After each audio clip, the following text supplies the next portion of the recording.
Hi viewers, welcome to dial sports. మరి IPL 18th season 2 weeks complete చేసుకుంది.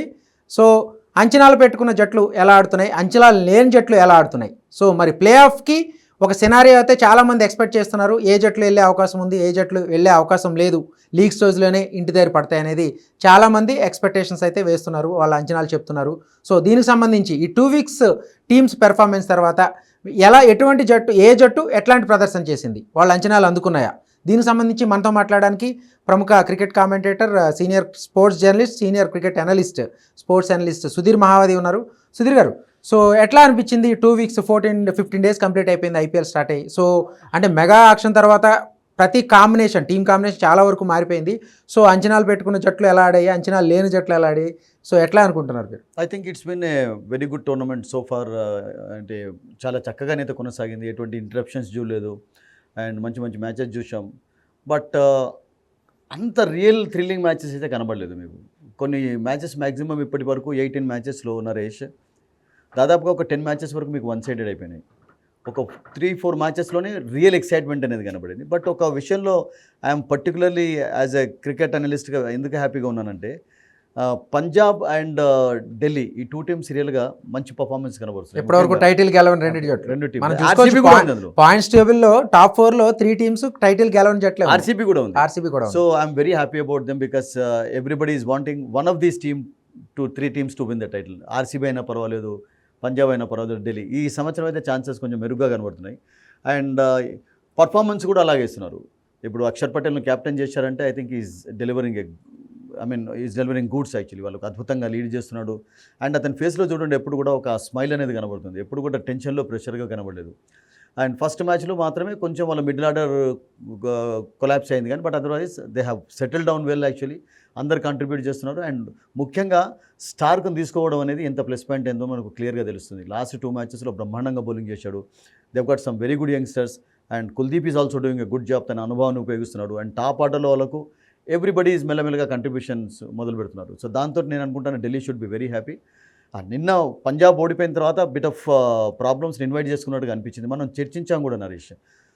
కొన్ని మంచి బ్యాటింగ్ ఫేవరబుల్ కండిషన్స్లో బ్యాటింగ్ ఫస్ట్ చేసి అపోజిషన్ను ప్రెషర్లో ఉంచడం అనేది చాలా important. And Sanju Samson toss ఓడిపోయిన తర్వాత ఈ వాజ్ వెరీ హ్యాపీ, ఎందుకంటే బ్యాటింగ్ చేయడానికి కోరింది పంజాబ్ ఆర్ఆర్ను. అండ్ దే స్కోర్ 200+ స్కోర్ చేశారు కూడా, ఒక మంచి వికెట్. తర్వాత నెక్స్ట్ బ్యాటింగ్ చేసేటప్పుడు కొంచెం కండిషన్స్ మారాయి, మీకు అంత batting favourable condition something for the bowlers actually. And దాన్ని జోఫ్రా ఆర్చర్ ఉపయోగించుకున్నాడు. ఫస్ట్ ఓవర్లోనే 2 వికెట్స్, పవర్ ప్లేలోనే 3 వికెట్స్ పోయిన తర్వాత అబ్సల్యూట్లీ 43 for 4 అయిపోయినారు 6.2 ఓవర్స్లో. అప్పుడే వాళ్ళది కొలాప్స్ అయిపోయింది. ఆ తర్వాత Wadhera played well. And Wadhera యొక్క ఆప్షన్ కూడా చాలా అద్భుతంగా వర్కౌట్ అవుతుంది. ముఖ్యంగా ప్లేయింగ్ 11లో కాకుండా అతని ఇంపాక్ట్ ప్లేయర్గా ఉపయోగించడానికి రిక్కీ పాంటింగ్ యొక్క decision it's working out well for them actually. ఈ ప్లేడ్ వెల్ ఆల్సో. ఎస్టర్డే కూడా చాలా అద్భుతంగా ఆడాడు. అండ్ ముఖ్యంగా అతనుకున్నటువంటి రికార్డ్ అగైన్స్ స్పిన్నర్స్ ఎవరికి లేదు, చాలా అద్భుతంగా ఆడుతున్నాడు. అండ్ మరొకటి ఏంటంటే, ఇంకా రాజస్థాన్ రాయల్స్ టీంలో ఐపీఎల్ చరిత్రలోనే 13 సంవత్సరాల కుర్రాడు ఎప్పుడు ఆడలేదు, టీంలో ఉన్నాడు Suryavanshi. We have not seen him play actually. మరి ఏదైనా ఒక మ్యాచ్లో ఆడతాడా? We have to wait and see. ఎందుకంటే 13 సంవత్సరాలకే మీకు అవకాశం వస్తుంది అంటే I think plenty of talent ఇండియాలో ఉంది. People are just waiting.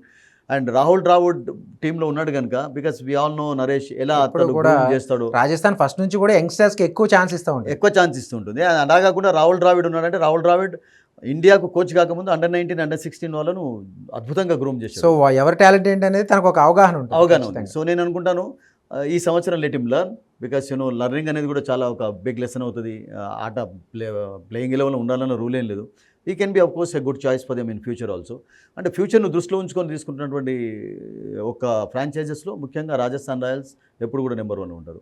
So they have been good so far. అంత బ్యాడ్ పర్ఫార్మెన్స్ అయితే కనబడలేదు. Even against Sunrisers Hyderabad కూడా the chase was good Naresh. 242 వరకు వాళ్ళు చేరుకోగలిగారు అంటే చక్కటి బ్యాటింగే కనబరిచారు. ఆ తర్వాత మళ్ళీ నిన్నటి మ్యాచ్ అయితే అద్భుతంగా గెలిచారు అసలు actually. Really all departments they outplayed Punjab, బౌలింగ్లో, బ్యాటింగ్లో, ఫీల్డింగ్లో, అన్నింటిలో. సో ఈ 3 టీమ్స్ అండ్ దాంతోపాటు RCB have also done well actually.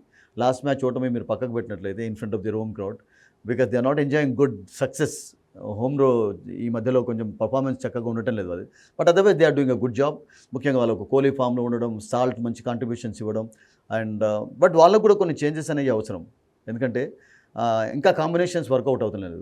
And అన్నిటికంటే ఎక్కువ ఎక్స్పెక్టేషన్స్ ఉన్నటువంటి టీం ఇప్పటివరకు టోటలీ డిసప్పాయింటింగ్ పర్ఫార్మెన్స్ కనవచ్చు. అందులో Mumbai Indians, Chennai super kings. రెండు కూడా ఎందుకంటే ఐపీఎల్ హిస్టరీలోనే most successful teams 5 times distribute చేసుకున్నారు. So Kolkata have been good also. Kolkata మన సన్ రైజర్స్ ఓడించిన తర్వాత చాలా మంచి పర్ఫార్మెన్స్ కనబడుతున్నారు. బట్ మనం ఓవరాల్గా మాట్లాడుకునేది ఏంటంటే ఎవ్రీ ఐపీఎల్లో మనకు కనీసం ఐపీఎల్ ఎండ్ అయ్యే సమయానికి ఒక 3-4 గుడ్ స్టార్స్ వస్తున్నారు ఇండియన్ టీం. ఖచ్చితంగా 2008 నుంచి కూడా that is been happening actually. ఇప్పుడు లేకుంటే యూసుఫ్ పఠాన్ లాంటి ప్లేయర్ కూడా పరిచయం అయ్యేవాడు క్రికెట్కు. రియల్గా చెప్పానంటే 2011 వరల్డ్ కప్ ఆడాడు అంటే కూడా because of IPL. Even Ravichandran Ashwin కూడా 2009లో చెన్నైలో జాయిన్ అయిన తర్వాతనే తను ఒక బౌలర్గా పరిచయం అయినాడు. మీరు జడేజాని తీసుకుంటారా, ఇర్ఫాన్ పఠాన్ని తీసుకుంటారా, ఎవ్రీబడి యూనో మ్యాక్సిమం ప్లేయర్స్ అందరూ కూడా ఇప్పుడు ఇండియన్ టీంలో, జైస్వాల్ ఫర్ ఎగ్జాంపుల్, అసలు సంజు సామ్సన్ కానివ్వండి, వీళ్ళందరూ కూడా ఐపీఎల్ ద్వారానే పరిచయం అయినారు. అండ్ ఈ సంవత్సరం కూడా కొంచెం స్పార్క్ కనబడుతుంది. ఆర్యాలో కొంచెం స్పార్క్ కనబడింది పంజాబ్ టీంలో. Of course yesterday and Sunrise కానీ అనికేత్ వర్మ, అశుతోష్ శర్మ ఫ్రమ్ పంజాబ్, ఢిల్లీ. అండ్ అదే రకంగా మీకు వదేరా కూడా చాలా అద్భుతంగా ఆడుతున్నాడు. కొంచెం ఎక్స్పీరియన్స్ ఉన్నా కానీ బట్ ఒక స్పార్క్. అలాగే పుత్తూర్ ముంబై ఇండియన్స్ చాలా చక్కగా బౌలింగ్ కనబడుతున్నాడు. అండ్ ఈ రకంగా మీకు ఐపీఎల్ ప్రతిసారి కూడా కొంతమంది స్టార్స్, ముంబై ఇండియన్స్ లో కూడా కొంతమంది స్కౌట్ ద్వారా వాళ్ళు ఒక యంగ్స్టర్స్ ని పిక్ చేసుకున్నారు. ఈవెన్ రతి from Lucknow super giants, you know. But all క్యాప్టెన్స్లో ఇప్పటివరకు అయితే అందరికంటే ఇంప్రెసివ్గా కనబడింది మాత్రం అక్షర్ పటేలే కనబడ్డాడు. Akshar Patel has really been very good అండి. ఎందుకంటే అతను ఇండియన్ టీంకు వైస్ కెప్టెన్గా ఉంటూ వచ్చాడు కనుక is learned the lessons very fast. So ఆ టీం ఇప్పటివరకు మోస్ట్ ఇంప్రెసివ్గా కనబడింది. అండ్ 2009-10 తర్వాత వరుసగా 3 మ్యాచ్లు జరగడం 15 years తర్వాత చూస్తున్నాం. అండ్ వాళ్ళకు ఒక టైటిల్ లేదు. బట్ ఈ సంవత్సరం అయితే ప్లే ఆఫ్లో ఉండేటటువంటి మీరు ఒక 4 teams ఇప్పుడు చెప్పడం కష్టం, కానీ 6 teams అంచనా వేయడం ఏమని చెప్తే మాత్రం నేను డెఫినెట్లీ ఢిల్లీని పిక్ చేస్తాను, పంజాబ్ని పిక్ చేస్తాను, ఆర్సీబీని పిక్ చేస్తాను. అండ్ మీరు 3 teams చెప్పండి అందులో. ఓకే, గుజరాత్ టైటన్స్ కూడా ఛాన్స్ ఉంది. గుజరాత్, రాజస్థాన్ రాయల్స్ కూడా మళ్ళీ కోల్కతాకి ఛాన్స్ ఉంది. రాజస్థాన్ రాయల్స్ కూడా సంజు శాంసన్ కెప్టెన్సీ మార్క్ అయితే మళ్ళీ లక్నో కూడా బౌన్స్ బ్యాక్. లక్నోకు మెయిన్ ఏంటంటే కొంచెం వాళ్ళకు ఇన్కన్సిస్టెన్సీ, ఒక మ్యాచ్ గెలుస్తున్నారు తర్వాత కొంచెం అట్లా కాక కొంచెం బౌలింగ్ లో ఇంకా కొంచెం స్ట్రెంత్ కావాలి వాళ్ళకు. ఎందుకంటే మెయిన్ వాళ్ళకు ఫారిన్ బౌలర్స్ ఎవరు లేకపోవడం, because foreign bowlers have done a good job. Even నిన్న ఫర్గసన్ బౌలింగ్ చేయడం, ఆర్చర్ బౌలింగ్ చేయడం, తర్వాత మీకు అండ్ చెన్నైలో నూర్ అహ్మద్, చెన్నై ఓడిపోతున్నా కానీ నూర్ అహ్మద్ కన్సిస్టెంట్ పర్ఫార్మెన్స్ చేస్తుంది. కానీ బట్ చెన్నై వాళ్ళు సరిగ్గా, చెన్నై సూపర్ కింగ్స్ ఎక్కడ మిస్టేక్ జరిగింది అనుకుంటారు? ఎందుకంటే వాళ్ళు అసలు క్రీజ్లో చేజింగ్లో ఉన్న వాళ్ళ హోమ్ గ్రౌండ్లో ఆడుతున్నారు. 2 times ఈ సీజన్లో హోమ్ గ్రౌండ్లోనే ఓడిపోయారు. ఒకటి ఆర్సీబీ చేతిలో, నిన్న మ్యాచ్లో. అంటే ఎక్కడ ఇబ్బంది అవుతుంది అనుకోవాలి? కాంబినేషన్ సెట్ అవ్వలేదు, జడ్జ్మెంట్ సరిగ్గా లేకపోవడం అనేది బిగ్ కారణం అనుకుంటాను. ఎందుకంటే మీరు చూడండి, వాళ్ళు ఇప్పటి వరకు I think they have one the toss 3 times గెలిచారు. 3 times గెలిచినప్పుడు ఒక్కసారి మాత్రమే వాళ్ళు మ్యాచ్ గెలిచారు. 2 times ఓడిపోయినారు వాళ్ళు. నిన్నంటే అఫ్ కోర్స్ టాస్ వాళ్ళు ఓడిపోయినారు. So that was different. ఎందుకంటే ఢిల్లీ టాస్ గెలిచి వెంటనే బ్యాటింగ్ కోరుకున్నారు. చెన్నైకి ఆ ఛాన్స్ ఇవ్వలేదు. మనం అన్నాం కూడా డే టైంలో డెఫినెట్లీ బ్యాటింగ్ చేసే టీంకు కొంచెం ఛాన్స్ ఉంటుంది, ఈవినింగ్ బాల్ మూవ్ అవుతుంది. ఆర్సీబీ అగైనెస్ట్, ఆర్సీబీకి గతంలో కూడా మీరు చెన్నై తోటి వాళ్ళు ఆడినప్పుడల్లా కానీ ఫస్ట్ బ్యాటింగ్ చేసినప్పుడే గెలిచారు. సో ఆ ప్రెషర్ క్రియేట్ చేయలేకపోయినారు అసలు. ఎప్పుడు కూడా వాళ్ళు చేజ్ చేయడంలో ఏమవుతుందంటే Naresh, you are always under pressure, don't forget. నిన్న పంజాబ్ టీం చూడండి, అంత మంచి టీము, అంత అద్భుతంగా విక్టరీలు సాధించినటువంటి టీము ఫస్ట్ మ్యాచ్లో 243 స్కోర్ చేశారు. సెకండ్ మ్యాచ్లో లక్నోను జస్ట్ 16.2 ఓవర్స్లో 171 కూడా చేంజ్ చేయగలిగారు. బట్ నిన్న 200 ఎందుకు చేంజ్ చేయలేకపోయారంటే ఫస్ట్ బ్యాటింగ్ అడ్వాంటేజ్ అసలు యాక్చువల్గా కోల్పోయినారు వాళ్ళు. టాస్ గెలిచిన తర్వాత అపోజిషన్ బ్యాటింగ్ చేయమని కోరడం. సో అది అక్కడ అంటే డే నైట్ మ్యాచ్ అయినా, ఈవినింగ్ మ్యాచ్ అయినా, ఆఫ్టర్నూన్ మ్యాచ్ అయినా ఫస్ట్ బ్యాటింగ్ అనేది కొంచెం అడ్వాంటేజ్గా ఉంటుంది కొన్ని గ్రౌండ్స్. మనం చెప్పాం కూడా మీకు పంజాబ్లో కొంచెం ఫస్ట్ బ్యాటింగ్ చేసేటప్పుడు హార్డ్గా ఉంటుంది, వికెట్ బాల్ చక్కగా వస్తుంది, స్ట్రోక్ చేస్తుంది. ఆ తర్వాత కొంచెం స్లో అయినప్పుడు కష్టం అవుతుందని చెప్పాం. And what happened with Rajasthan Royals, Sunrisers Hyderabad against అద్భుతంగా బ్యాటింగ్ రికార్డు ఉన్నటువంటి సన్ రైజర్స్ను ఫస్ట్ బ్యాటింగ్ చేయమని కోరి దే ఇన్వైటెడ్ ద ప్రాబ్లమ్స్. వాళ్ళు 286 స్కోర్ చేసిన తర్వాత చేజ్ చేయడం ఎంత కష్టం అవుతుంది. సో చేజింగ్ అనేది మీరు చూడండి చాలా కష్టంగా మారింది కొన్ని టీమ్స్కు. ఈజీ విక్టరీస్ మీకు లభించలేదు చేజింగ్లో. ఈవెన్ చెన్నై కూడా ఫస్ట్ ముంబై అగైనెస్ట్ గెలిచింది కూడా కొంచెం కష్టపడ్డారు.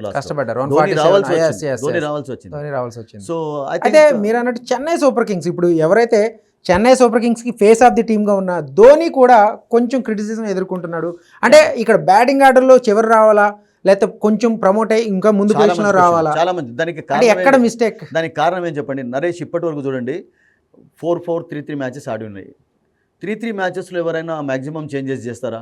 ఒక కాంబినేషన్ కొరకు వర్కౌట్ ఉన్నాయి. ఇప్పుడు హైదరాబాద్ ఉంది, హైదరాబాద్ ఓడిపోయినా కానీ they are still going with the same combination. వాళ్ళు ట్రావిస్ హెడ్ను డ్రాప్ చేయలేదు, ఈశాన్ స్టిక్ కిషన్ అయి ఉన్నారు, ఒక stick అయి ఉన్నారు, కాంబినేషన్ ఒక combination ఉన్నారు. ఎస్ కోల్కతా స్టిక్ అయి ఉంది, పంజాబ్ స్టిక్ అయి ఉంది, మీకు అట్లాగే ఢిల్లీ స్టిక్ అయి ఉంది మ్యాక్సిమం. ఢిల్లీలో కూడా ఆఫ్కోర్స్ డూప్లిసి మనం ఆడలేదు, that's a different story, strategy వాళ్ళది. అండ్ కానీ మీకు చెన్నైలో ఇప్పటివరకు 17 మందిని వాళ్ళు చేంజ్ చేశారు. 4 మ్యాచెస్లో 17 ప్లేయర్స్ ఆడారు దాదాపుగా. అంటే వాళ్ళకు కాంబినేషన్స్ వర్కౌట్ కావట్లేదు. త్రిపాఠిని ఫస్ట్ ఓపెనర్గా తీసుకువచ్చారు, కాలేదు. నిన్న మళ్ళీ కాన్వేని తీసుకొచ్చారు. కాన్వేని తీసుకురావడంతో కాన్వే అండ్ రాచిన్ కాంబినేషన్ కూడా వర్కౌట్ కాలేదు. మళ్ళీ వాళ్ళు they have to search chances for that. ఆ తర్వాత హూడాని ఆడించారు, హూడాది కూడా వర్కౌట్ కాలేదు వాళ్ళకు. సో మీరు అన్నట్టుగా ధోనికి మీరు లాస్ట్ ఐపీఎల్ చూసినట్లయితే, లాస్ట్ ఐపీఎల్ ఆఫ్కోర్స్ వాళ్ళు ప్లే ఆఫ్కు చేరుకోకుండా కానీ they scored some good wins actually. Home crowd ముందు చాలా మంచి ప్రదర్శన కనబరిచారు. అట్లా కాకుండా ధోని ఒక పొజిషన్లో ఆడాడు, సమ్ 6th or 7th ప్లేస్లో వచ్చాడు, అక్కడనే కంటిన్యూ అయినాడు. సో ఇప్పుడు నిన్న కొంచెం ముందు రావాల్సి వచ్చింది, బట్ సరిపోలేదు. నిన్న మళ్ళీ విజయ్ శంకర్ ఆడించారు. విజయ్ శంకర్ కూడా నిన్న కొంచెం lucky. 4 lives I think 4 lives వచ్చినాయి, క్యాచ్లు కూడా డ్రాప్ చేశారు, రన్అట్ కూడా ఒకటి. ఎల్బిడబ్ల్యూ క్లియర్, వాళ్ళు తీసుకోలేదు. స్టార్క్ అయితే ఎన్నిసార్లు తన ఫేస్ అక్కడ చూసుకున్నాడు, అక్కడ స్క్రీన్ మీద చూసుకున్నాడు. డిసప్పాయింటెడ్. సో బట్ స్టిల్ ఈ played well actually. So 16th అంటే ఐ మీన్ 15 days కంప్లీట్ అయింది, 16th day. సో ఇప్పటికిప్పుడు ఒకవేళ ప్లే ఆఫ్ రేస్లో ఒక 6 teams అంటే మీరు చెప్పినట్టుగానే టాప్ 4లో ఏమైనా చేంజెస్ జరిగే అవకాశం ఉందా? ఏదైతే టాప్ 5 అవుట్ ఆఫ్ టాప్ 5 ఉన్న చెన్నై కానీ ముంబై కానీ బౌన్స్ బ్యాక్ అయ్యే అవకాశం ఉందంట. ఉంటుందండి, బౌన్స్ బ్యాక్ అయ్యే ఛాన్స్ ఎప్పుడు కూడా ఉంటుంది ముంబై, బికాస్ వాళ్ళ హిస్టరీ కూడా అట్లాగే ఉంది. బట్ ఈ సంవత్సరం నాకు అనిపిస్తుంది అటువంటి మిరాకిల్స్ జరగకపోవచ్చు, ఎందుకంటే chasing struggle very much. And other టీమ్స్లో ప్లేయర్స్ మీకు కాంబినేషన్స్ వర్కౌట్ అవుతున్నాయి. గుజరాత్లో చూడండి, బ్రహ్మాండమైనటువంటి సాయి సుదర్శన్ అండ్ శుభన్ గిల్ టాప్లో, and Buttler adding colours for them, and Rutherford చాలా చక్కగా ఆడుతున్నాడు. అలా బౌలింగ్ డిపార్ట్మెంట్ చూడండి, ప్రసిద్ధ్ కృష్ణ, సిరాజ్, ముఖ్యంగా ఈ సంవత్సరం Siraj has bowled better than any other Indian bowler. Shardul Thakur కూడా మెల్లగా టీంలో రావడానికి శార్దుల్ ఠాకూర్ అన్సోల్డ్, అతను ఒక ఇప్పుడు వెపన్ లా అయిపోయాడు. అట్లాగే అయిపోయినాడు, ఎందుకంటే మెయిన్ ప్లేయర్స్ లేకపోవడంతో అతను ఒక వెపన్ అయిపోయినాడు. అండ్ అట్లాగే Prasidh Krishna is adding colours. ఇంకా రషీద్ ఖాన్ చూడలేదు, మేబీ రషీద్ ఖాన్ హైదరాబాద్లో చూస్తాం కావచ్చు. But I think IPL has gone well so far. But రియల్గా అంత రసవత్తరంగా కొనసాగిందని కావచ్చు, ఎందుకంటే మీకు వికెట్స్లో వేరెంటేర్ ఉన్నప్పుడు బౌలర్స్ కొంచెం ఇంకా ఎక్కువ హెల్ప్ ఉంటుంది. Then we will see more exciting match. Okay, thank you very much Sudheer ji. So Sudheer గారు చెప్తున్న దాన్ని బట్టి ఈ టాప్ 4 ప్రజెంట్ ఉన్న Delhi, Punjab, RCB and Gujarat Titans, వీళ్ళతో జరిగే మ్యాచ్లే టాప్ 5 అవుట్ ఉన్న ఏదైతే చెన్నై సూపర్ కింగ్స్ కానీ, సన్ రైజర్స్ హైదరాబాద్ కానీ, ముంబై ఇండియన్స్, వాళ్ళ ఫ్యూచర్ ఏదైతే ప్లే ఆఫ్ రేస్లో వాళ్ళ ఫేట్ని డిసైడ్ చేయబోతున్నాయని చెప్పేసి సుధీర్ చెప్తున్నారు. Keep watching Dial sports.